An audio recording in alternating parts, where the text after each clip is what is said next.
Boa noite a todos. O meu nome é Roberto Marques, eu sou diretor de operações e represento a diretoria executiva da Fundação Vanzolini. Eu queria dar as boas-vindas a todos nesse webinar que atraiu um número muito grande de pessoas. A gente está muito contente, muito orgulhoso com isso. Eu queria, então, só abrir esse evento muito rapidamente. Em primeiro lugar, agradecendo a Cláudia Sender, nossa ex-aluna, aluna da Poli, o Carlos Paiola, que é professor nosso já há alguns anos aqui na Fundação Vanzolini, e falar duas palavrinhas. A primeira sobre a Fundação Vanzolini, para aqueles que não conhecem. A gente atraiu muita gente que talvez alguns dos que estão hoje aqui conosco não conhecem a Fundação Vanzolini. Duas palavrinhas dela. Ela foi fundada em 1967 e ela foi fundada pelos professores do Departamento de Engenharia de Produção da Escola Politécnica da USP. A origem dela é exatamente essa. Ela é gerida por esses professores e se dedica a várias atividades, como vocês viram aí no filme que passou antes do início do nosso webinar. E esse webinar, na verdade, também essa é a segunda parte da minha apresentação de hoje. Ele é um conjunto de webinars com temas bem atuais, bem relevantes no mundo da gestão das operações em particular. Ele busca discutir esses temas de primeira importância, atraindo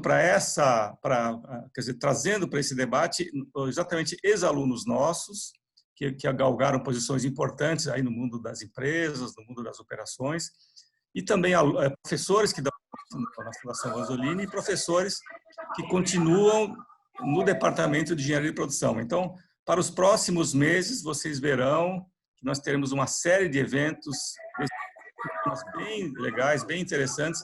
Eu recomendo que todos procurem acompanhar e participem desses eventos. Todos eles serão gratuitos, serão da mais alta qualidade, como o de hoje também. E é isso. Eu queria, de novo, dar as boas-vindas a todos. Eu tenho certeza que a gente vai ter um debate e apresentações, uma discussão muito legais, muito interessantes.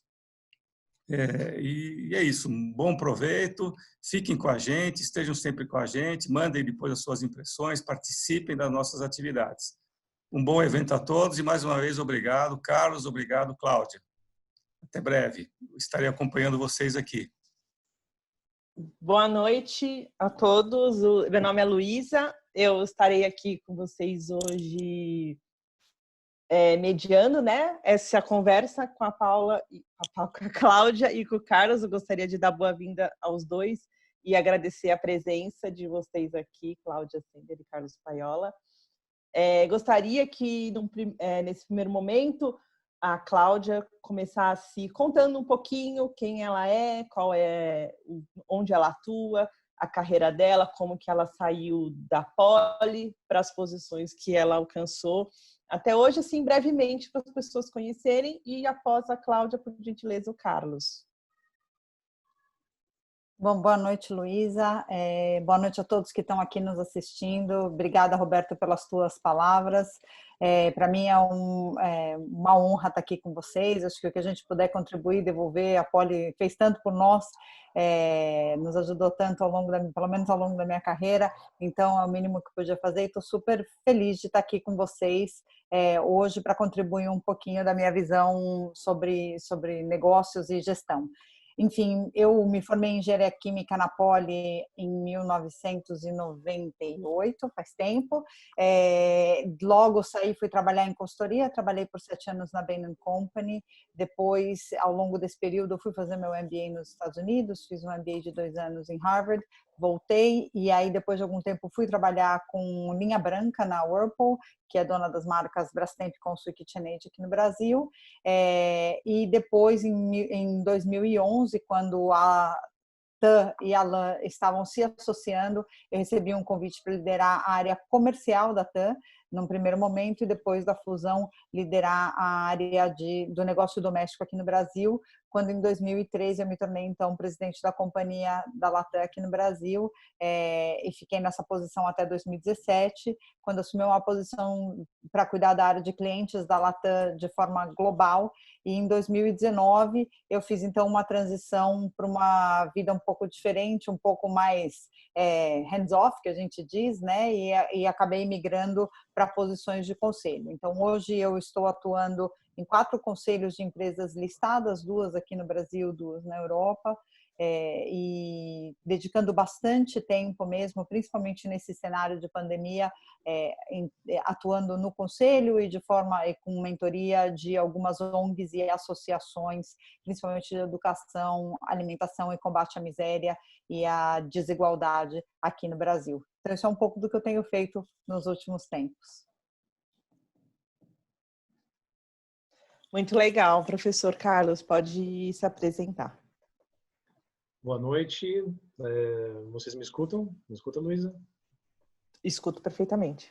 Maravilha. Bom, pessoal, boa noite. Agradeço demais, né, antes de mais nada, aí, o convite, né, para participar desse webinar. Obrigado, então, né, professor Roberto, aí, representando a Amazonini, né, Luísa, por estar mediando essa conversa. E o prazer de conhecer, né, a Cláudia, de poder participar no mesmo webinar de uma pessoa que eu admiro, né, há tanto tempo e não conheço pessoalmente, né. Então, eu espero poder contribuir aí com algumas informações, né, algumas coisas que eu posso somar ao tema, também algumas, talvez, inquietações, né, que eu tenho sobre o tema, né, como todos nós deveríamos ter, né. Bom, meu nome é Carlos Paiola, né, o convite até dizia Carlos Eduardo Gurgel. Eu acho que a maior parte do pessoal que me conhece deve ter falado, puxa, quem que é esse cara, né? Então, basicamente, né, eu também me formei na Poli, me formei lá em 2003. A minha formação é como engenheiro eletricista e com ênfase em automação e controle, né? Por incrível que pareça, eu trabalho nessa mesma área até hoje, né? É uma coisa talvez até rara entre o pessoal da Poli, né? É muito comum as pessoas migrarem de área ou trabalharem em diversas áreas, né? Em alguns momentos revisitarem aquela formação deles, né? Desde que eu entrei no mercado, eu comecei primeiro a trabalhar de maneira técnica, implantando projetos de sistemas de supervisão, né? Sistemas de histórico, sistemas MES, enfim, projetos típicos, né, de automação industrial, projetos sempre envolvendo software para resolver problemas ali no mundo industrial. Depois de um tempo, eu acabei entrando para a Aquarius Software, que é uma empresa provedora de soluções para as grandes indústrias do Brasil, baseadas em tecnologias, né, internacionais já conceituadas, exatamente para resolver esses problemas entre chão de fábrica e sistema corporativo. Também comecei lá primeiro trabalhando na área comercial, na engenharia de vendas, né? Um dos problemas de engenharia mais difíceis de se resolver, né? Você tem pessoas ali no meio dessa história, né? Concorrentes, interessados, desinteressados, né? E com o tempo eu fui me aprofundando, né? Nas decisões dentro da empresa, na parte inclusive de gestão. E hoje eu tenho o prazer também de ser sócio, né? Diretor comercial e sócio da Aquarius Software. Paralelamente, eu tenho algumas outras vidas, né? Assim como acho que todos aqui nesse call devem ter, né? Eu também trabalho com uma associação sem fins lucrativos, né? Que é a ISA, né? The International Society of Automation, que é uma associação internacional voltada para esse universo de criação de normas no mundo de automação, nesse mundo industrial, e que tem um capítulo, né? Tem uma seção aqui em São Paulo, na qual eu participo também como diretor, e tive a oportunidade de, enquanto estava lá na Poli, fundar a primeira seção estudantil dessa associação internacional, né, que existe até hoje, né, é um dos motivos aí que me deixa muito feliz, né. Bom, e ainda tem uma terceira vida no meio dessa história, que é de pai, né. Eu acabei de ser pai há menos de um ano, e eu fico feliz, né, de ter uma filhinha que, quem sabe, um dia pode, inclusive, vir a trabalhar nessa nossa área, né, que acho que é tão bem representada por tantas mulheres, né, nesse mundo aqui de engenharia, né, inclusive mulheres como a própria Cláudia, a minha chefe lá dentro da Aquarius, minha sócia, a Márcia, e outras tantas que nos representam super bem e que abriram espaço para as novas estudantes e para essa quantidade cada vez mais crescente, né, de mulheres dentro desse meio. Bom, acho que é isso. Muito, muito legal. E, aliás, bom, Carlos, foi só por causa do seu post que eu soube que hoje existia um dia da mulher engenheira. Obrigada por ter nos iluminado, eu não sabia, mas parece que hoje é o dia da mulher engenheira, né? Então, obrigada pelo post. Exatamente. É o Dia Internacional da Mulher na Engenharia. muito legal. E como o assunto, né, do nosso webinar é Gestão 4.0 na prática, a primeira pergunta que eu queria fazer, né, para iniciar essa discussão, pode ser para o Carlos, primeiramente, aí depois a Cláudia vai complementando. Eu queria saber, para você, na sua vivência e também, né, na prática, o que é Gestão 4.0 e se ela está relacionada à indústria 4.0. Uhum. Pois é, a gestão 4.0, eu acho que ainda é um conceito muito recente, né? São poucos anos aí de difusão desse conceito, e ainda poucas empresas ouviram falar, né, desse conceito da gestão 4.0, mas ele consiste num novo modelo de gestão, né, novo modelo de administração de negócios, com foco totalmente orientado para o cliente, né? O mundo que a gente basicamente vive hoje, né, ele é extremamente acelerado em questões de mudanças, né? Não só mudanças comportamentais, né, do nosso cliente, mas principalmente em termos de expectativa do que ele vai receber, em que tempo ele vai receber, com que tipo de qualidade, né? E isso se aplica tanto para a parte de produtos quanto para a parte de serviços, né? Portanto, as empresas, de maneira geral, e quando eu falo isso, eu não estou me referindo somente à indústria em si, mas também a provedores de serviços dos mais diversos possíveis, né? Um banco, uma companhia aérea, seja lá o que for, eles têm que estar totalmente alinhados com essa expectativa do cliente e somente dessa forma eles vão buscar competitividade e a manutenção deles dentro daquele mercado onde atuam, né? E muitas vezes, inclusive, descobrindo novos modelos de negócio a partir desse esquema de gestão 4.0. Basicamente, isso se inspirou, né, dentro essa coisa da gestão 4.0, né, teve uma inspiração total dentro do mundo da indústria 4.0, né, ou desse momento que a gente viveria agora da quarta revolução industrial. E eu acho que na verdade foi um termo ali marqueteiro, né, que acabou sendo migrado aí de um universo para o outro, né? E sim, a indústria 4.0 é uma realidade, né? Já não se pode dizer que é uma tendência ou que é algo que deve ser verificado para o futuro, né? Uma coisa na verdade que está já implantada em uma série de indústrias, né? E que permite, na verdade, que as empresas consigam ter essa adaptabilidade muito rápida com relação às suas demandas internas, em termos de eficiência, de qualidade, de redução de custos, aumento de segurança, enfim, para se adequar àquela necessidade que os seus clientes imprimem, né? E não somente aos clientes, mas também, no caso da indústria, né, especificamente, aos seus fornecedores, né? Desse jeito você consegue pensar em redução de estoques, em uma produção muito maior, com maior qualidade, e uma variabilidade menor com relação àquilo que é esperado lá no fim, para a entrega do mercado. Cláudia, você pode complementar, por favor, da sua... Complemento. Luísa, eu acho interessante e eu sou meio contra essas modas que a gente vai dando de nome para mecanismos de gestão, né? Eu acho que tudo que a gente coloca um nome, depois passa o tempo e a gente acha que aquilo venceu e a gente procura uma próxima ferramenta, um próximo nome, um próximo rótulo.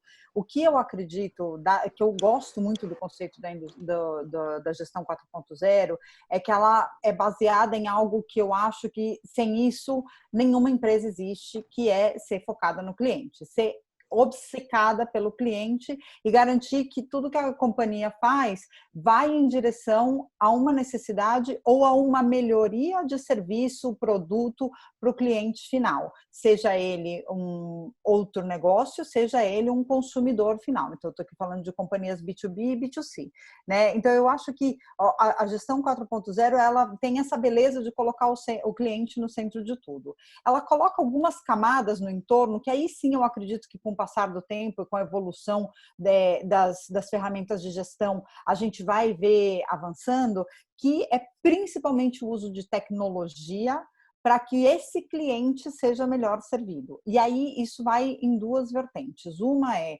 como que eu uso tecnologia para conhecer o meu cliente na profundidade e atender ele com o menor nível de erros o possível. Então, eu já sei o teu CPF, quando você for fazer o check-in de novo, eu não vou pedir teu CPF, teu endereço, né, etc., na próxima vez que você for fazer o check-in. Então, eu crio camadas de conhecimento que aliviam o peso do consumidor e, além de tudo, te dão algo que se chama uma capacidade preditiva de consumo.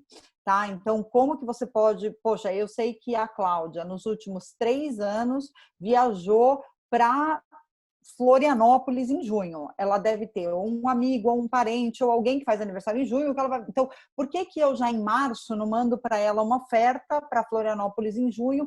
E ela vai perceber que eu, como empresa, a conheço e atendo às necessidades dela e vou até um passo além, eu consigo prever quais as necessidades dela. Então, eu acho que essa obsessão pelo cliente e o uso de dados te dá essa capacidade de conseguir ir além das expectativas do cliente, e daqui um pouquinho mais para frente a gente fala um pouco mais de como a expectativa do cliente muda nesse novo mundo. Por outro lado, que é a segunda vertente, a gestão 4.0, quando você faz um uso real e profundo das tecnologias disponíveis, e aí acho que o Carlos consegue falar com muito mais conhecimento do que eu, você consegue também trazer um nível de eficiência e redução de erros para dentro da companhia que é muito positivo para a produtividade e para a diminuição de retrabalho e, de novo, aumento da satisfação do cliente. Então, é uma corrente que vem em duas mãos. Te ajuda a aumentar a receita, aumentando a fidelidade do teu cliente, aumentando o potencial consumo que ele tem junto com a tua companhia, e do outro lado te ajuda a reduzir custos, porque você tem menos tarefas baseadas em mão de obra humana, né, e muito mais automação, e ao mesmo tempo você reduz o nível de erro, reduz teu custo com demandas judiciais, reduz os teus custos com corrigir serviços que foram mal prestados e assim por diante. Então, mais do que colocar dentro da caixinha da gestão 4.0, eu acho que é gestão focada no cliente com uma utilização profunda de dados. Sim, isso que você falou, dependente do nome que vai recebendo ao longo do tempo, faz sempre sentido. E acho que nesse momento que a gente vive, essa relação com o consumidor está cada vez mais assim sensível nesse momento que a gente vive de pandemia. E na sua visão e na visão, né, do Carlos, por gentileza, a gente queria saber assim, como que uma empresa, quais as ferramentas, quais as habilidades que o mercado já está exigindo e começará a exigir desse novo profissional dentro, né, dessa gestão que valoriza tanto, obviamente, o consumidor final. Pode começar, Cláudia. Começo eu. Então, tá bom. Eu acho que a primeira coisa é uma obsessão pelo conhecimento, né? Então, se você não tem curiosidade, não tem vontade de ouvir o teu cliente, e além de ouvir o cliente, porque às vezes a gente, como consumidor, e eu me coloco nesse sapato o tempo todo, a gente não consegue verbalizar tudo aquilo que a gente quer. Eu tinha uma prática que era, quando eu trabalhava principalmente na Whirlpool com fogões, eu trabalhava no desenvolvimento de produtos. Eu ia na loja ver como que o cliente comprava fogão, para ver o que ele valorizava, né? Como que ele olhava para o produto, o que ele pegava na mão, como que ele abria, como que ele fechava. Depois, eu gostava de ir na casa dos clientes para ver como o cliente utilizava o produto. Porque às vezes o cliente não consegue te contar qual é a necessidade dele, mas quando você observa, quando você tem essa curiosidade, você tem aprendizados muito profundos. O comandante Rolim diz que ele gostava de passar com o serviço de bordo porque ele via aquilo que as pessoas não comiam, não só aquilo que as pessoas comiam, para entender aquilo que o cliente não queria. E aí ele conseguia melhorar o serviço de bordo. Então, acho que a primeira coisa que um profissional precisa ter é essa curiosidade e essa vontade de aprender e muita humildade, de saber que não importa quanto tempo você tem numa indústria, quanto tempo você trabalhou com alguma coisa especificamente, você nunca terá todas as respostas. Quem tem as respostas é o cliente, que é ele que paga o seu salário, paga o salário das pessoas que trabalham contigo. Então, acho que essa é a primeira o primeiro traço aí que a gente procura em profissionais que estão mais preparados para trabalhar nesse ambiente. Segunda coisa são pessoas que têm flexibilidade, maleabilidade, de saber que não existem mais certezas absolutas, né? Que a necessidade de um cliente hoje vai ser muito diferente amanhã. A pandemia trouxe tudo isso, escancarou na nossa cara a necessidade de ter processos mais ágeis, de ter adaptabilidade e de conseguir entregar para o cliente serviços diferentes, mas que conseguissem suprir necessidades antigas. Então, como que você consegue entrar para um restaurante? Os restaurantes que estão conseguindo de alguma forma sobreviver são aqueles que foram para o mundo do delivery. Como que eles fizeram essa adequação? Não é só pegar o teu filé parmegiano e colocar dentro de uma caixa. Como que você adequa o produto para garantir que ele vai chegar bem apresentado, que ele chegue gostoso na casa do cliente, como que você desenvolve uma cadeia logística e de entrega para o cliente que o produto chegue bem. Então, acho que tem essa flexibilidade, é mais uma coisa que a pandemia só acelerou, já existia, mas é um outro traço que é super necessário. E por último, e que de novo acho que o Carlos consegue falar muito melhor do que eu, já que a gente está falando num mundo baseado em fatos e dados, toda a parte de conhecimento de data science, de data engineering, de como você trabalha com programação e outra, como você trabalha com um desenho de interfaces fáceis para o usuário. Eu acho que tem um monte de empresas que são super boas em escrever um código maravilhoso e ter tudo por trás lindo, mas na hora que chega na interface com o usuário não entende, não consegue utilizar ou acha super difícil, né, de utilizar alguma ferramenta. Isso acaba prejudicando muito a entrega do serviço. Então, acho que ter pessoas que tenham essa capacidade de não só desenhar um bom produto, escrever um bom código, analisar bem as bases de dados, mas também entender como que o cliente vai interfacear com aquilo que você está entregando para ele é absolutamente fundamental. Não sei se o Carlos concorda. Olha, eu concordo plenamente, Cláudia.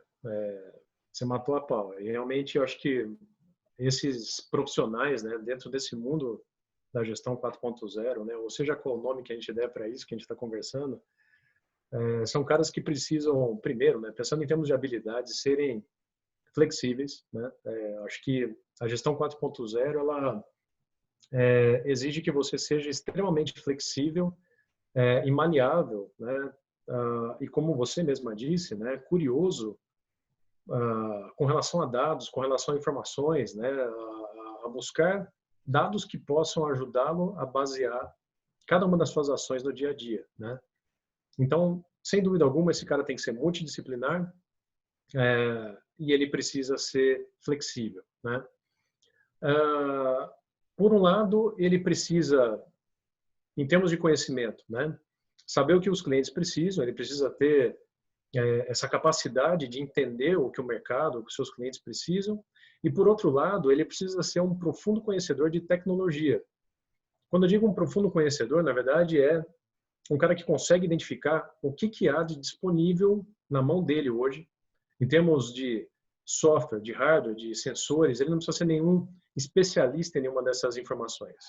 Ele precisa ser um cara generalista, multidisciplinar, e que consegue juntar essa demanda que ele tem, por um lado, pelo entendimento dos seus clientes, com aquilo que ele tem em termos de oferta tecnológica. Eu acho que essa é a chave para o sucesso no final do dia, tá? Esses profissionais, né, da indústria de hoje, eles estão sendo bombardeados por uma série de termos, né, de cloud computing, dispositivos de IoT, robôs, machine learning para a parte de, sei lá, manutenção preditiva.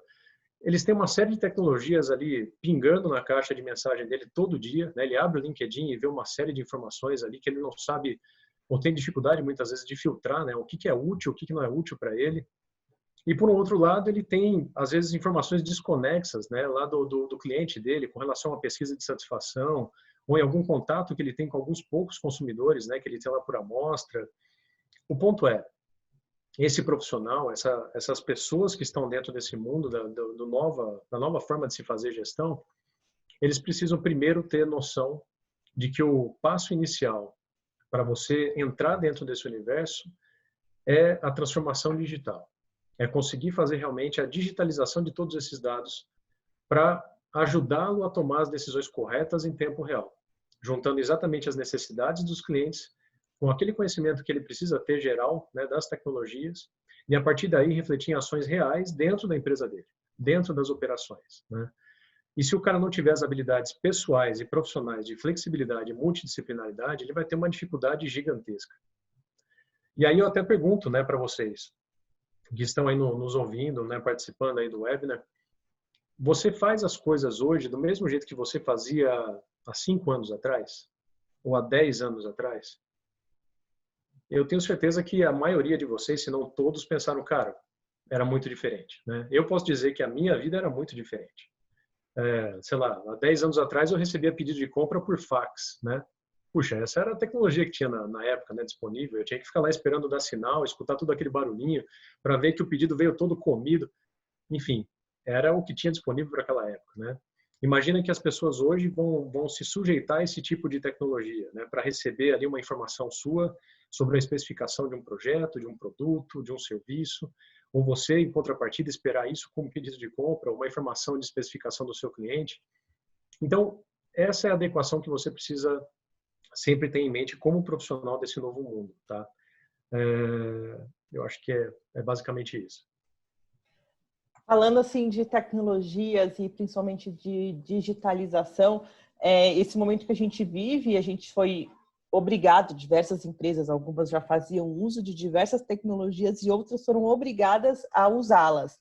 E tecnologias que, na verdade, já estavam disponíveis e, assim, não teve, assim, nenhuma mudança. Ninguém inventou a roda, coisas já estavam aí acontecendo, só que a gente começou a ser obrigado a usar por distanciamento social. E esse momento que a gente vive, como esse webinar, que talvez pudesse ser algo pessoalmente ou ter uma plateia, estamos fazendo aqui online, nos adaptando. E aí eu queria perguntar para vocês como que vocês veem, assim, como que as empresas podem fazer para se adaptar a esse momento, mas assim, sem atropelar ou sem ficar para trás, nesse momento tão delicado em que tanta gente está quebrando e aí tem que se manter. E aí eu queria, assim, que vocês falassem sobre a visão de vocês sobre esse momento que a gente vive e sobre aproveitar o máximo que a gente pode do que está disponível para se manter aí no mercado. Bom, posso começar, Cláudia? Eu diria que todo momento de crise, né, é também, ao mesmo tempo, um momento de oportunidade, né? Acho que o momento que a gente vive é um momento muito sério, muito crítico e muito ruim em vários aspectos, mas, por outro lado, as empresas tiveram que achar forma de sobreviver, né, a essa nova realidade que a gente vive e que eu acredito que ainda vai perdurar por muitos meses, né? Talvez algumas coisas nunca mudem, né? Na verdade, a gente tenha de fato um novo normal, né? E eu acho que essa crise ela acelerou vários processos, né? Enquanto algumas empresas ainda discutiam a questão da transformação digital, ou de trabalho remoto, ou de manutenção feita à distância, ou de uso de, sei lá, realidade aumentada para fazer uma tarefa que ele poderia estar localmente efetuando, tudo isso acho que foi extremamente acelerado devido a essa urgência, né, e essa criticidade da situação que a gente está vivendo. Mas assim como você comentou, né, eu acho que o que é importante as empresas pensarem é que ela não vai conseguir mudar tudo da noite para o dia, né? Por mais que esses processos tenham sido acelerados, é possível fazer tudo isso com a menor quantidade de atropelo, né, como você usou o termo, possível. Eu acho que a forma de se fazer isso é exatamente analisar, como eu já comentei, né, quais são as necessidades que você precisa preencher para aqueles seus clientes, para aquele seu serviço, o produto que vai ser entregue. Como eu já comentei, traduzir isso para o que você precisa mudar dentro da sua empresa. E uma vez que você consiga, dentro dessa sua equipe, né, multidisciplinar, definir quais são os passos que têm que ser preenchidos, o que você já tem em termos de tecnologia, o que precisaria ser adquirido para complementar suas possibilidades, o que você já tem em termos de competências, o que teria que ser adquirido ou treinado para você poder completar essas suas capacidades. E a partir daí você estabelecer projetos piloto, né? Projetos onde você consiga fazer uma mínima prova de valor e que já traga algum resultado real, orientado àquela necessidade que você tem, e que você consiga, obviamente, justificar eventuais rollouts, eventuais ampliações no futuro. Então, eu acho que ninguém precisa pensar em mudar tudo da noite para o dia, mas mudar sim, né, de ponta a ponta, algum tipo de problema, de necessidade que você tem dentro da sua indústria, né, implantar um projeto ali piloto, uma prova de conceito e conseguir justificar desde a coleta de dados, lá nos seus dispositivos, nos seus sensores, até a entrega dessas informações lá em cima para quem está fazendo a gestão desse negócio, de maneira completa, mensurável e que você consiga, obviamente, a partir disso, calcular retorno de investimento, justificar ampliações em cima disso. Eu acho que esse talvez seja o caminho das pedras para você começar pequeno e depois expandir nessas suas iniciativas de gestão 4.0. Putz, Carlos, concordo com tudo que você falou. A única coisa que eu agregaria é o seguinte: muitas das transformações digitais ou das transformações tecnológicas que não aconteciam dentro das companhias, aconteciam porque a gente tinha medo de qual ia ser a reação do cliente. Né? Então, eu me lembro quando a gente implementou o self-check-in ou self-bag-drop, né? Que o cliente vai lá e coloca a etiqueta na sua bagagem e ele joga a bagagem, ele coloca a bagagem lá na cinta, não sei o quê. A gente morria de medo de como que o cliente ia reagir.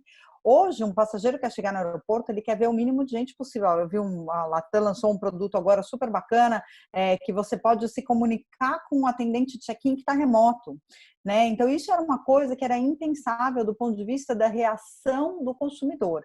Então, eu acho que a beleza que a pandemia trouxe, Luísa, para a gente, é que ela colocou para o cliente alguns desafios que talvez, como consumidor, todos nós, levaríamos muito mais tempo para evoluir, ou a gente nem quereria, né? Eu acho que a maioria de nós prefere poder ir num bar com os amigos do que ter que passar num drive-thru para pegar uma cerveja e tomar cada um em casa assistindo o Zoom. Mas, no final das contas, são transformações que alguns clientes estão dispostos a fazer. E em prestação de serviço, uma empresa onde eu estou no conselho, né, a Vivo, a gente, muito da manutenção de rede, das manutenções que acontecem nos equipamentos das pessoas que estão em casa, já podiam ser feitas remoto. Mas as pessoas queriam que um técnico visitasse, queriam que alguém viesse em casa. Hoje em dia, ninguém quer algum estranho entrando dentro da sua casa. Então, isso traz muita oportunidade. Eu acho que isso realmente muda a cabeça do consumidor e traz para as empresas um desafio de agora eu vou prender a respiração e vou dar o salto mesmo, porque o cliente está disposto e eu vou junto com ele nessa jornada.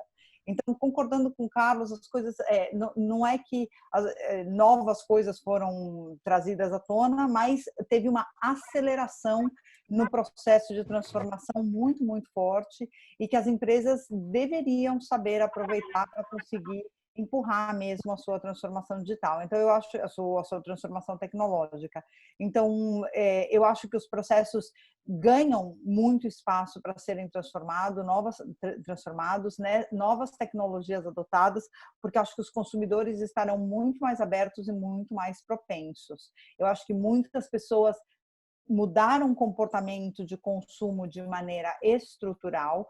Não acho que todo mundo, nem acho que em todas as categorias. Acho que as pessoas vão querer voltar para um bar a hora que tiver uma vacina disponível. Acho que as pessoas vão querer voltar a interagir.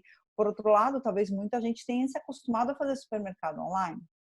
E já que tinha uma penetração muito baixa no Brasil, e agora não só as pessoas se acostumaram, mas os aplicativos, os sites de todas as redes de supermercado no Brasil se transformaram e estão muito melhores. A experiência de compra para quem precisou utilizar esse serviço ao longo dos últimos 3 meses, e eu me incluo nesse grupo, ela melhorou muito ao longo desse tempo. Então, talvez eu não queira voltar a um corredor de supermercado. Talvez eu me acostume e mude mesmo o meu comportamento. E não tem nada a ver com a disponibilidade de tecnologia. Tem a ver com a minha propensão a mudar de comportamento.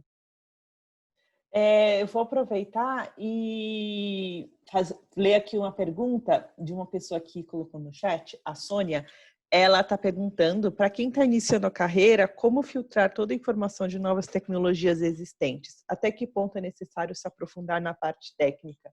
falando assim dessa nova realidade que a gente está vivendo. Cláudia, pode falar. Aí depois o Carlos complementa, Tá. por favor. Sônia, obrigada pela pergunta. É super difícil mesmo, porque tem muita tecnologia, tem muita coisa acontecendo, e eu vou te falar assim, um pouco do que eu via dentro das minhas equipes, principalmente dentro da Latam, que você precisa ter um conhecimento mínimo para debater. E primeiro, depende muito da área que você atua. Se você vai trabalhar junto com a equipe que está construindo o Data Lake da companhia, para entender o potencial e tudo que pode ser desenvolvido dentro dessa área, você precisa ter um conhecimento técnico mais profundo. Por outro lado, se você está na área de marketing e você quer garantir que a tecnologia acompanha o teu desenvolvimento de produto, a tua entrega para o cliente, ou para onde você quer levar o produto ou o serviço da companhia, eu acho que você precisa ter um repertório mínimo para saber quais são as tecnologias que estão disponíveis e o que elas podem fazer para você. Eu acho que ser, entre aspas, um analfabeto digital hoje já não é mais uma opção. Você precisa poder sentar na mesa e não ser enrolado por uma pessoa técnica do outro lado que vai te vender ou uma solução inadequada ou muito mais ampla e completa do que aquilo que você precisa.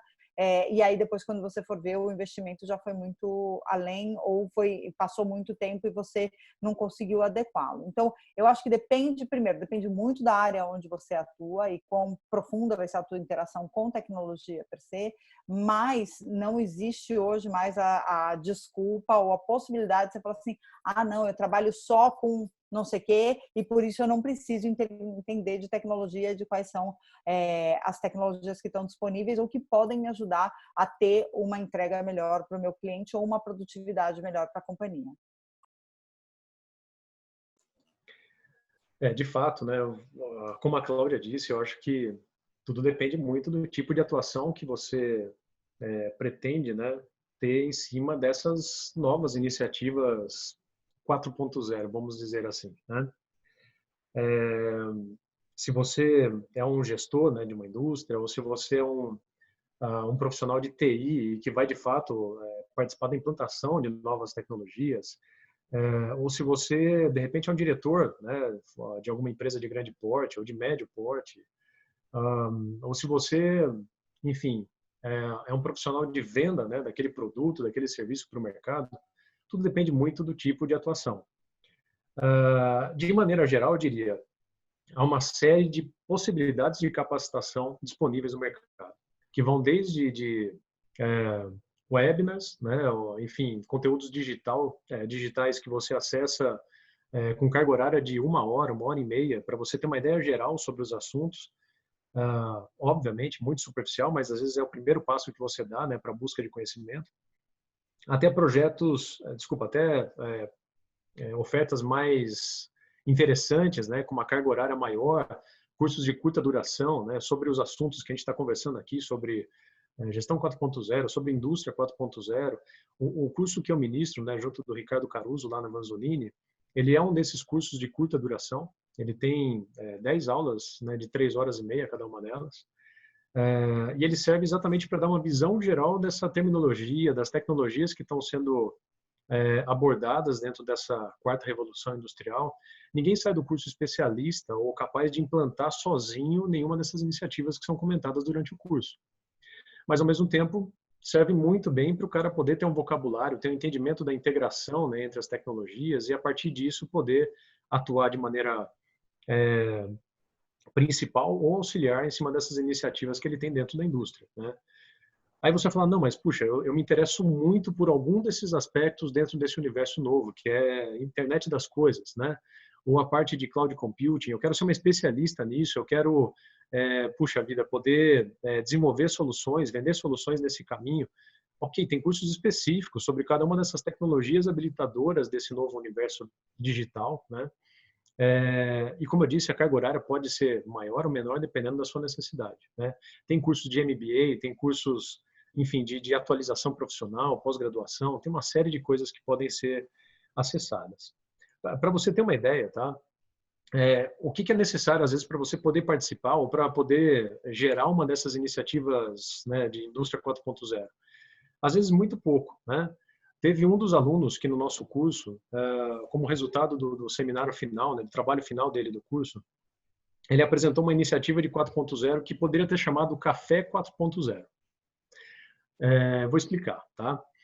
Ele, basicamente, na indústria dele, era uma indústria provedora de embalagens de vidro, né, para a indústria de farma, né, de cosméticos. Ele tinha o conhecimento de uma necessidade muito grande que ele tinha, né, que era de ter informações ali semanalmente sobre o que tinha que ser produzido, que tipo de embalagem deveria ser produzida, e até chegar nessa informação, né, dessa informação ao que teria que ser implantado, né, na linha de produção, era um parto, né? E era uma coisa que dependia de uma série de planilhas em Excel, conversa com as pessoas em reuniões diferentes e por aí vai, né? Durante esse curso, ele conseguiu entender o que eram algumas tecnologias importantes ali, como ferramenta, por exemplo, para a parte de BI, né, para a parte de Business Intelligence, o que é, como que ela se comunica, que tipo de resultado ela pode trazer, e uma outra ferramenta que era a parte de PLM, né, para a parte de gestão de ciclo de vida de produtos, para essa parte de implantação de projetos no chão de fábrica, como que ela se comunica, que tipo de informação ela pode trazer, que tipo de problema ela resolve, etc. E aí, muito bem, ele chegou e falou, bom, agora que eu sei o que é A, o que é B, eu fico pensando aqui, se eu conseguisse integrar A com B, eu poderia ter essa informação que eu, assim, esquento ali a minha cachola para toda semana conseguir ali, a duras penas e com muito Excel na mão, de maneira automática e liberando meu tempo para poder fazer o quê? A interpretação desses dados, para poder aplicar isso da maneira mais eficiente, achar um jeito inovador de implantar esse processo e por aí vai, né? E foi isso que ele fez, chamou 2 indivíduos que trabalhavam lá com ele para um café e falou, olha, fulano, sei lá, Fábio, olha só, esse aqui é o Anselmo trabalha lá na parte de TI com BI e tal. O Anselmo, esse aqui é o Fábio trabalha lá no chão de fábrica com PLM, puxa, Fábio, você consegue passar tal tipo de informação? Ah, consigo, é simples, está disponível até, na verdade. Ô, Anselmo, você consegue coletar desse tal jeito e tal? Puxa, eu consigo, cara, a gente já faz isso com alguns outros sistemas. Vocês podem fazer um teste para hoje, de repente, disso aí? Demorou. Foram cada um para sua baia, fizeram o teste, implantaram em 5 minutos, sem esforço adicional de compra de sistema, compra de serviço, nada, né? Internamente resolveram um problemão que eles tinham com o Café 4.0. Então, assim, é uma questão realmente do que você pretende fazer e que tipo de informação é necessária para você poder fazer isso da maneira correta.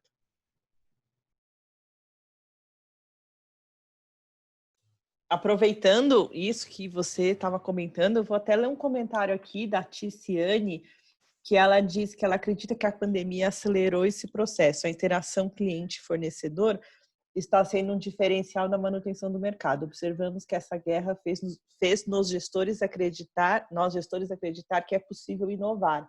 E acho que esse momento que a gente vive, não só essa coisa da gestão 4.0 e desse olhar para o cliente, esse olhar para as pessoas fez com que muitas pessoas começassem a inovar e a sugerir e colocar soluções diferentes no mercado que estão dando muito certo. Eu acho que, assim, apesar de tudo, do tem de ruim, também tem muitas coisas boas acontecendo nesse momento. Queria que vocês comentassem um pouco sobre isso, por favor, Cláudia. E depois o Carlos. Desculpas que eu caí aqui, espero ter escutado toda a pergunta. Se quiser, eu faço de novo.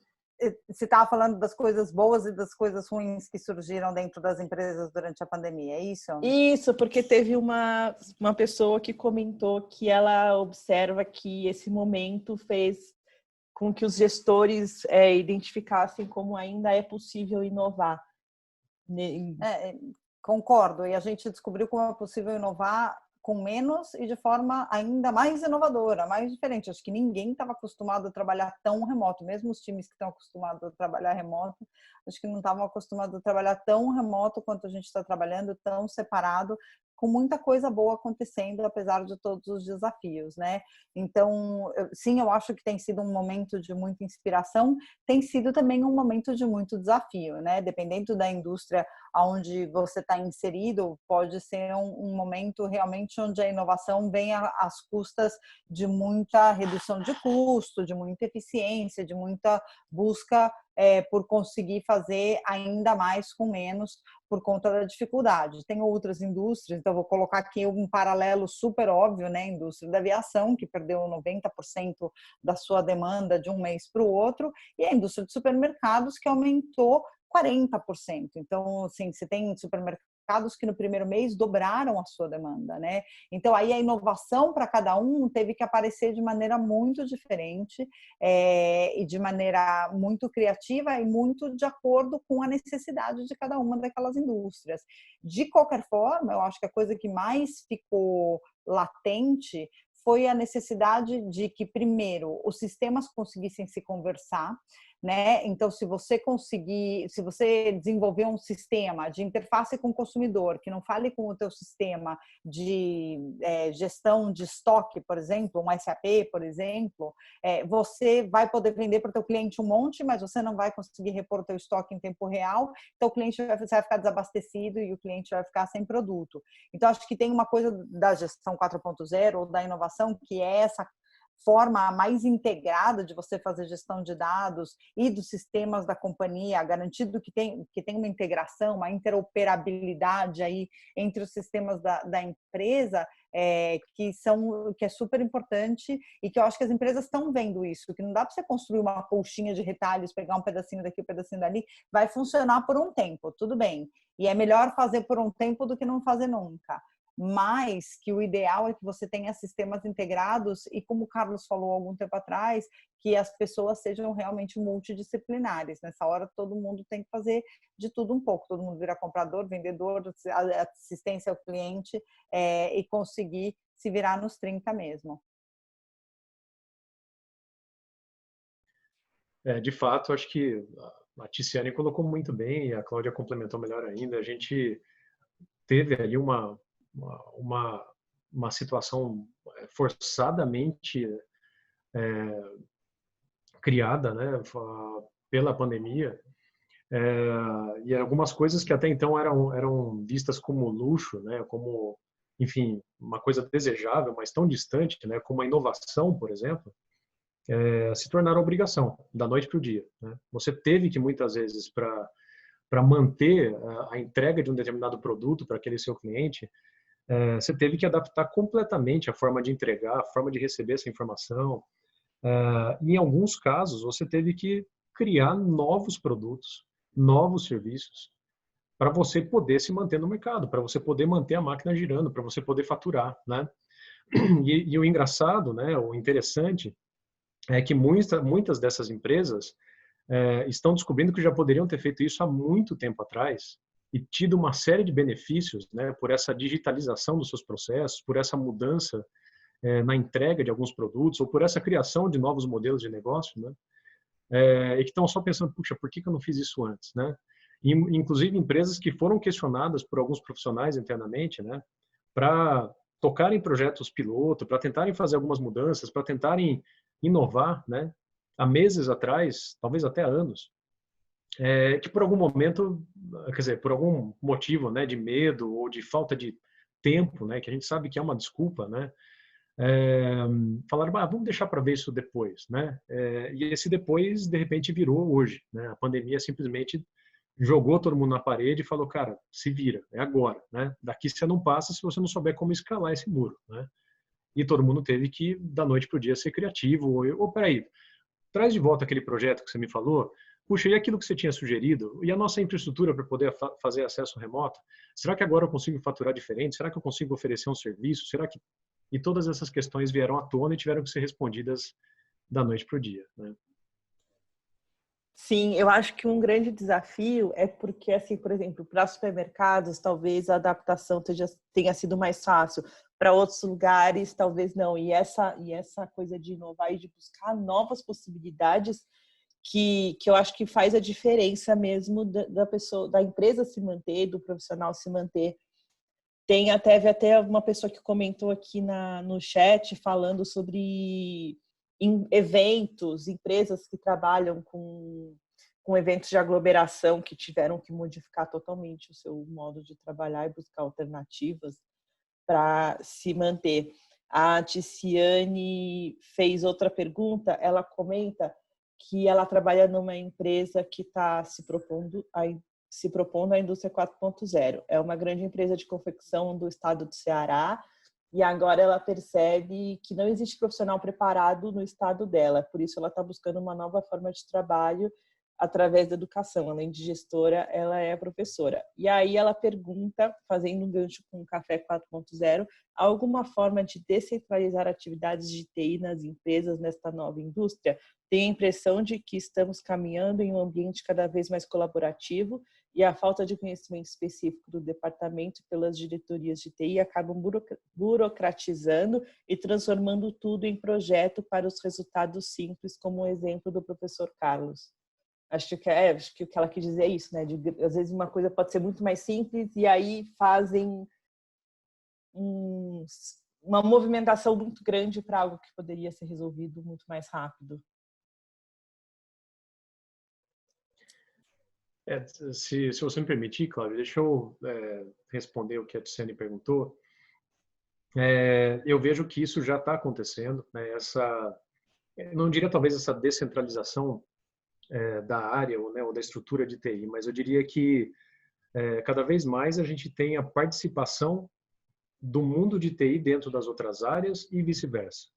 Então, as iniciativas, elas são diferentes dependendo de cada empresa, né?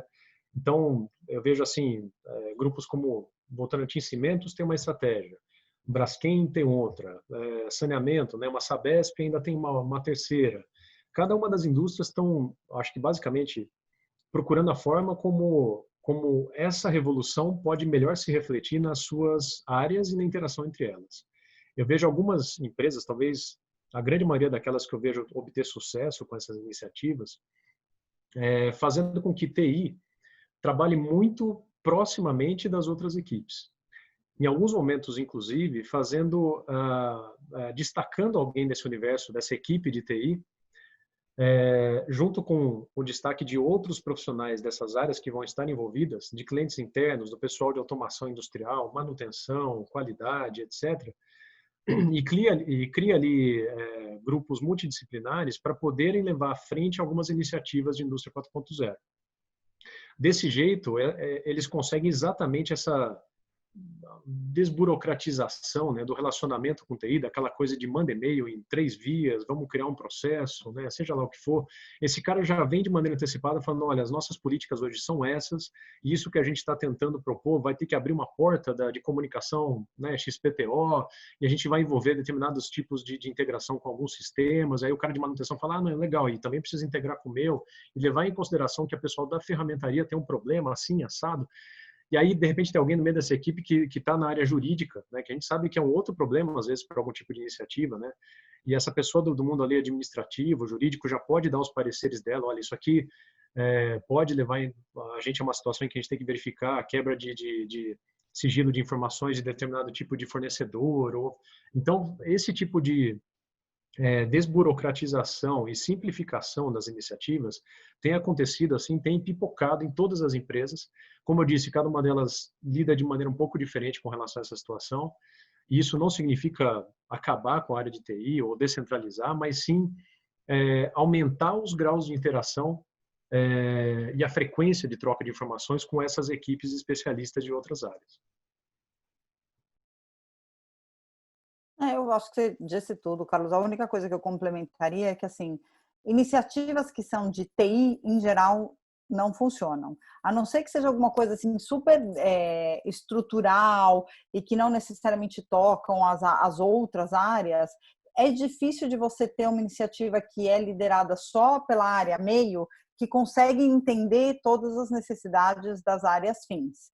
Né? Então, eu acho que pelo menos a forma como a gente trabalhava na Latam era entender qual era a necessidade do cliente, qual era a necessidade da área de manutenção, qual era a área da necessidade do CCO para fazer a programação de voos e o controle diário dos voos e assim por diante. Então, se você fizesse... A própria área de TI, os gestores de TI falavam assim, esse é um projeto nosso. Então, se a gente não conseguir fazer essa convergência, em geral, o cliente interno fica insatisfeito, porque ele não faz parte do desenho do produto que vai ser desenvolvido ou implementado.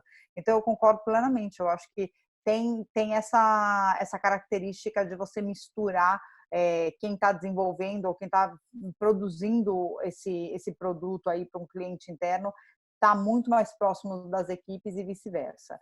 Segunda coisa que eu acho que também a gente vai ver, não só por conta da gestão 4.0, mas por conta de uma mudança importante do comportamento do consumidor, é que o poder vai estar cada vez mais na ponta.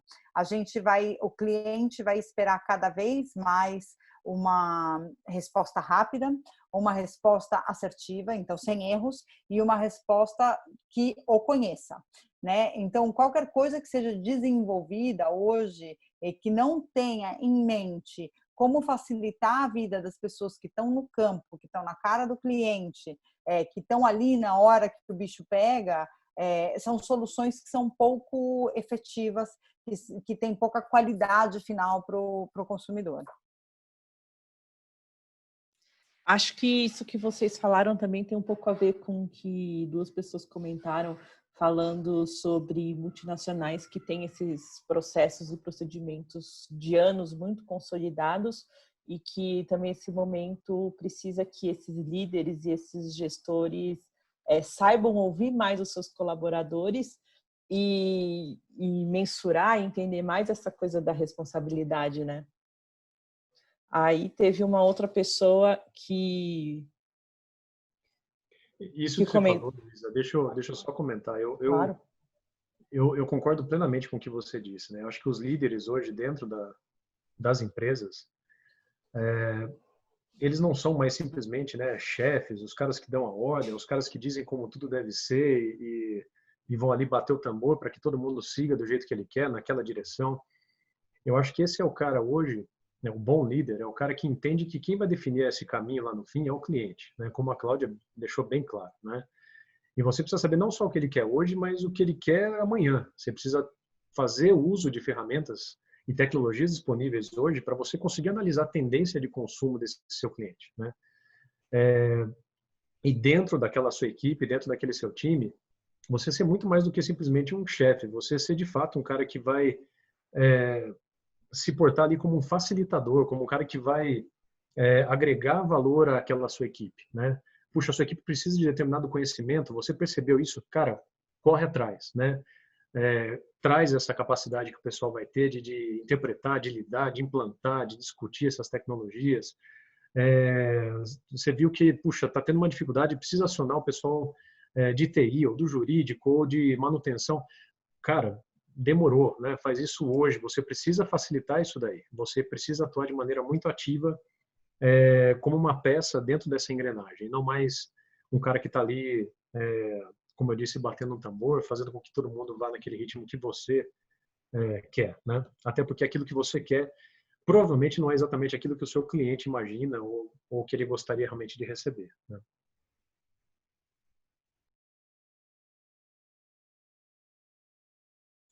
Teve uma pessoa que fez uma pergunta aqui, que é o Marcos. Ele fala, aos recém-formados, assim como eu em engenharia de produção, e que estão buscando uma recolocação em meio a essa crise, como vocês enxergam os desafios do mercado para esses profissionais nos próximos meses, nesse novo normal?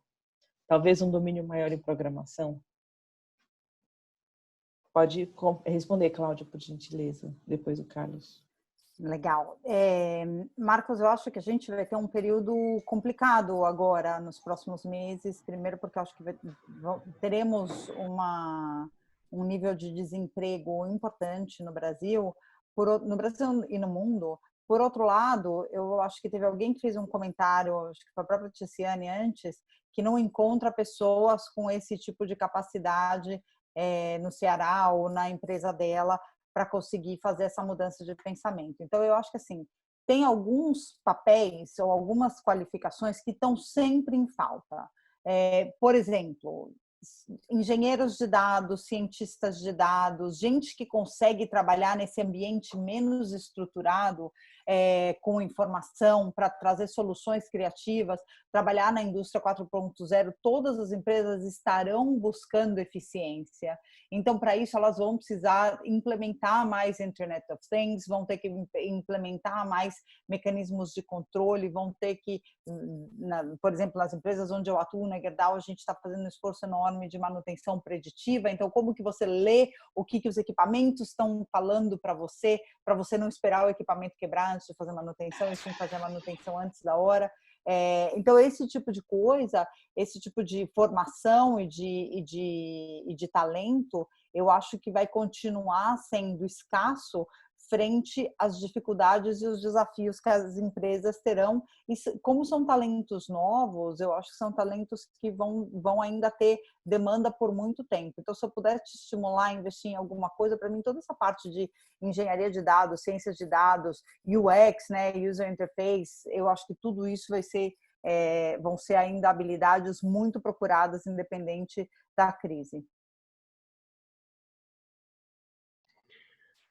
Continuando nessa toada, né, nessa brincadeira aí do 4.0, né, até porque tudo é 4.0 hoje em dia, né, até o cabeleireiro, você vai lá, poxa, sem brincadeira, eu fui a coisa de uns 4 meses atrás no cabeleireiro, o cara falou, você quer um corte normal, ou você quer um corte 4.0? Eu confesso que eu fiquei com medo, aceitei o corte normal, né, mas o que eu queria dizer para quem fez essa pergunta, né, desculpa, eu esqueci o nome. Era o Marcos. Marcos. Então, Marcos, eu diria que você deveria ser um candidato 4.0, tá? E desse jeito que a gente está conversando sobre essa questão da gestão, ou da indústria, ou de todos esses 4.0ismos aí, você tem que pensar no seu cliente. Quem que é o seu cliente nesse caso? É aquela empresa que vai te contratar, né? Qual que é a pretensão dela? Qual que é a necessidade que ela tem hoje, né? Qual que é a necessidade que ela vai ter amanhã, né? E qual que é a dificuldade que ela tem em obter profissionais desse tipo? É exatamente o que a Cláudia falou, né? Você precisa se produzir da forma correta, como se fosse um produto ou um serviço, e no final das contas você vai ser parte integrante ali de um time e que vai ter um objetivo e que vai ter N objetivos, né? E que vai ter deficiências e que vai ter qualidades. Então, não se baseie no que a indústria, né, da engenharia de produção precisava ontem, né? Quando eu digo ontem, é literalmente ontem, né? É coisa de 1 mês, 2 meses atrás, né? O que essa indústria, né? Se você deseja trabalhar dentro dela, né? O que ela precisa dentro desse novo profissional que está vindo no mercado de trabalho? Eu tenho certeza absoluta que esse conhecimento, né, de indústria 4.0 é uma coisa extremamente valiosa aí dentro desse universo. O cara entrar dentro da empresa sabendo o que é um ERP, né? Puxa, o ERP da empresa é um SAP ou é um TOTOS, os dados são usados de tal forma, né? Eu tenho ou não um sistema de gestão da produção, minha produção é automatizada ou não é, se ela é automatizada, que tipo de equipamentos são usados, né? Que tipo de necessidade ou dificuldade o pessoal da manutenção possui, será que a necessidade da minha indústria é produzir mais em menos tempo, é produzir com maior qualidade, menor variabilidade do que eu produzo, ou é, sei lá, reduzir o número de quantidade de peças no estoque, né? Ou entregar mais rápido, ou tudo isso, né? Então, o cara que entra com esse tipo de visão, sem dúvida alguma, ele tem um diferencial competitivo, né? Assim como há tantas outras características que você pode buscar e agregar dentro desse produto Marcos, né? Do Marcos 4.0, tá? E eu gostaria até aproveitar, e aí se a Cláudia quiser complementar, né, também, por favor, mas eu vi aqui no chat uma pergunta da Ana Laura, basicamente questionando sobre a questão desses conceitos que a gente está conversando na educação, né, dentro do ambiente escolar. E aí eu vou usar a mesma analogia que eu falei, né? Imagina que essa pessoa que você está educando, essa pessoa que você está formando, ela tem que ser, mais uma vez, aí um aluno aí 4.0, ou melhor, né, um 5.0, 6.0, ou seja lá o que vai acontecer daqui, quanto tempo ela vai ser jogada aí para o mercado de trabalho, né? A dificuldade é gigantesca. Imagina você conseguir prever o que o mercado de trabalho vai precisar quando essa pessoa se formar daqui 1, 5 ou 10 anos, né? Então imagina como que você vai cuidar hoje das pessoas que estão lá entrando no primeiro ano do primeiro grau, não sei nem como que é usado o termo agora, ensino fundamental ou algo assim, né? Como que essa criança hoje, né, que está de fato começando ali nos estudos, como que ela vai se jogar no mercado de trabalho quando ela estiver se formando na faculdade, né? Tem um dado que eu acho interessante, né, que tem até naquele Future of Jobs Report, que é um relatório que o pessoal do Fórum Econômico de Davos lança aí periodicamente, que fala que 65% das crianças, né, entrando na escola hoje, como eu disse, aí no primeiro ano, no primeiro grau, quando elas se formarem lá no fim da faculdade, portanto, olha só, é um período de tempo de, sei lá, 10, 11 anos, alguma coisa assim, elas vão trabalhar com profissões que hoje não existiam. Caramba, que coisa de maluco, né? A primeira vez que eu escutei isso, eu também fiquei pensando, pô, que coisa de maluco isso aí, né? Não é verdade, né? Mas para um pouco para pensar, né? Tem um camarada que se formou comigo na Poli lá em 2003, né?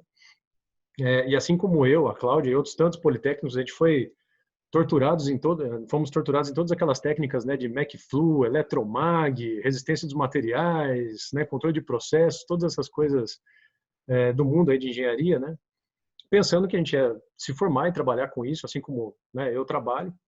Mas esse camarada, por exemplo, e assim como outros tantos que se formaram lá comigo, foram trabalhar com profissões que são completamente fora desse universo, né, e que na verdade não existiam quando ele entrou lá no primeiro ano, no primeiro grau, muito menos, desculpa, não existiu quando ele entrou na faculdade, muito menos quando ele entrou lá no primeiro ano, no primeiro grau. Esse camarada que se formou comigo em 2003, hoje é, por exemplo, um social media advisor. O cara aconselha, né, pessoas e principalmente empresas o que eles vão postar, em que tipo de mídia social, com que tipo de formato, com quantas palavras, em que horas do dia é mais interessante você comunicar aquele tipo de informação, como falar com o seu público em camadas e por aí vai, né?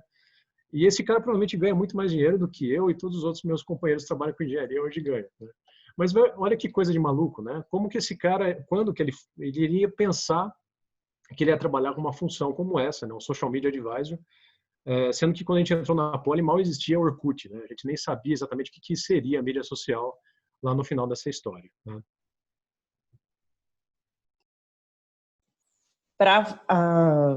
Tem uma outra pergunta aqui de uma charada nossa palestrante, a Cláudia, aqui no chat, falando sobre esse momento ser uma ótima oportunidade para colocar em prática a autogestão.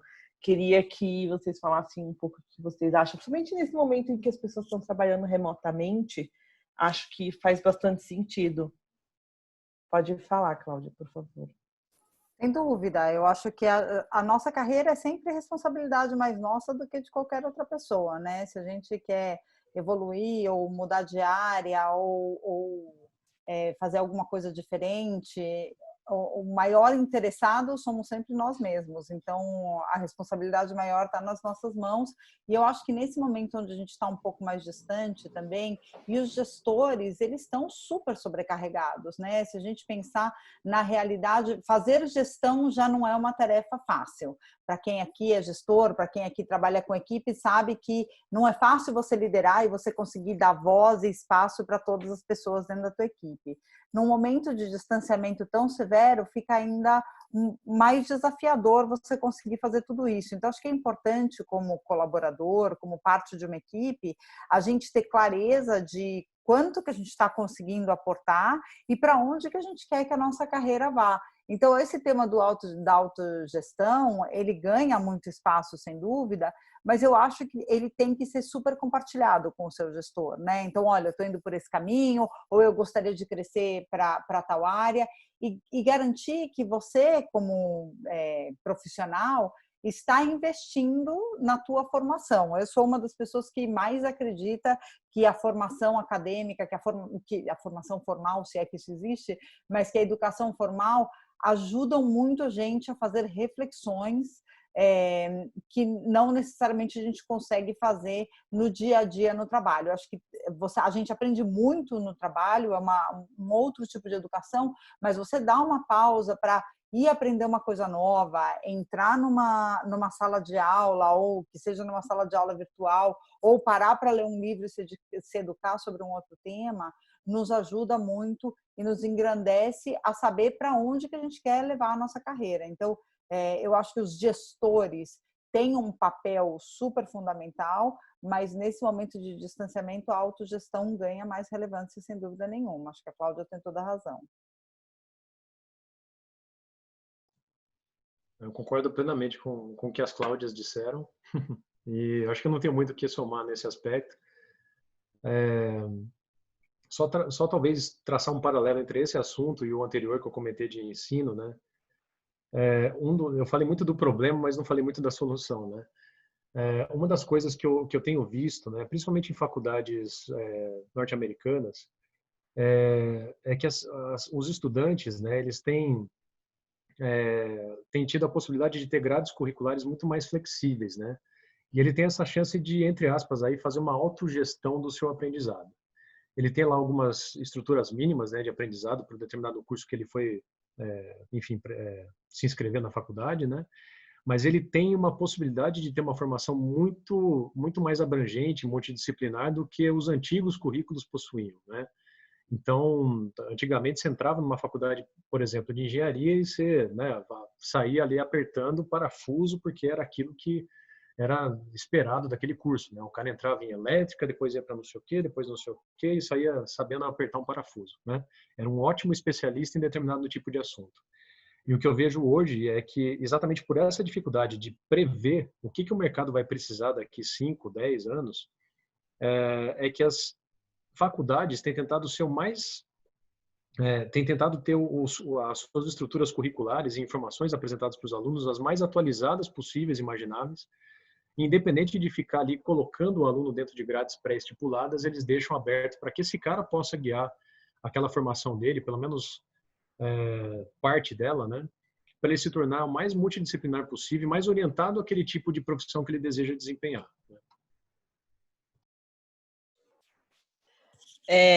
Bom, esse assunto é um assunto que rende muito, né? Que dá para a gente ficar aqui conversando bastante, procurando nos comentários aqui, as pessoas interagiram muito, mas eu gostaria de agradecer, a gente já estourou aí o nosso tempo em 13 minutos, porque foi muito legal, muito proveitoso.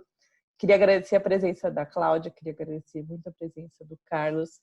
Esse conteúdo vai estar disponível depois, editado, né, e ajustadinho, a gente divulga nas nossas redes. E é isso, eu queria muito agradecer a presença de vocês e a presença de todos que estão aqui e ficaram até agora escutando esse papo muito legal com a gente. Posso dar uma última palavrinha, Luísa? Claro, por favor. Eu queria só aproveitar a oportunidade para agradecer, né, o tempo aí de todo mundo, que eu acho que é o bem mais valioso que nós temos, né? E eu sei que está todo mundo aí se desdobrando, cuidando de criança, né, limpando casa, tendo que aguentar a reforma do vizinho, né? Ou trabalhando na rua, ou na empresa, né? Alguns que já voltaram, às vezes alguns até que não pararam, né? Então, obrigado por esse tempo dedicado aí ao webinar. Acompanhe junto com a Vanzolini o calendário de conteúdo online e também os cursos, né? Que a Vanzolini, de maneira muito hábil, conseguiu oferecer novas modalidades aí em EAD. Algumas já existiam claramente, mas alguns cursos que só eram apresentados presencialmente agora são possíveis de se fazer à distância, inclusive o nosso de Indústria 4.0. Então aproveito para convidá-los aí a se inscrever. A gente em agosto deve ter uma nova turma. Só não vamos ter antes disso porque o outro professor da matéria acabou de ter, na verdade eu acho que ele deve estar tendo um filho hoje, né? Ele acabou de mandar uma mensagem falando que foi para a maternidade, o Caruso. E então, em agosto, espero ver alguns aí de vocês dentro dessa turma. Puxa, agradecer mais uma vez aí o prazer imenso de conhecer a Cláudia, de poder estar no mesmo evento que ela, né? O professor Marx, a mediação da Luísa. Eu acho que a Vanzolini sempre produz um conteúdo de altíssima qualidade. Eu não acredito, né? Espero que esse webinar não tenha sido tão diferente disso. Legal, Carlos, eu faço eco às tuas palavras, um prazer em te conhecer mesmo que virtualmente, espero que em breve a gente possa se abraçar todo mundo, né? A gente possa se encontrar pessoalmente. Foi um prazer estar aqui com vocês, espero ter ajudado a provocar aí alguns pensamentos diferentes. Acho que tem muito espaço ainda para a gente crescer, se desenvolver, e a Vanzolini tem ajudado nesse caminho. Então, boa sorte e parabéns para todos vocês que estão tirando um tempinho aí da quarentena também para aprimorar seus conhecimentos e para conseguir expandir o horizonte. Agradecer em especial o Samuel, que está aqui com a gente, que trabalhou comigo muito tempo, desejar muita sorte, porque eu sei que a aviação está passando por um momento super difícil, mas vai passar e vai sair disso muito mais forte. Então, obrigada para todo mundo, obrigada, Carlos, obrigada, Luísa, e obrigada a todos aqueles que ficaram até o final aqui conosco. Eu que agradeço também ao nosso colega aqui da Vanzolini, o Lucas, que orientou aí o pessoal na entrada da sala, foi arrumando aí as coisas. Boa noite a todos e eu espero que a gente possa fazer muitas outras vezes essa conversa. Legal, boa noite, pessoal. Tchau, tchau. Boa noite. Boa noite.